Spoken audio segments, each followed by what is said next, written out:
হিন্দু পঞ্জিকা অনুসারে এই বছরের শেষ সোমবতী অমাবস্যা পৌষ মাসের কৃষ্ণপক্ষের অমাবস্যা তিথিতে পড়তে চলেছে।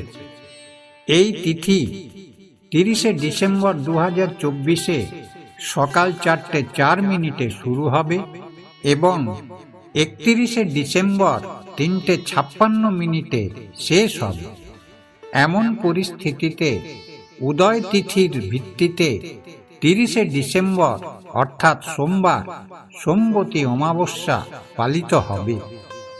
স্নান ও দানের জন্য শুভ সময় 30শে ডিসেম্বর ব্রহ্ম মুহূর্ত হবে ভোর 5:24 থেকে সকাল 6:19 পর্যন্ত।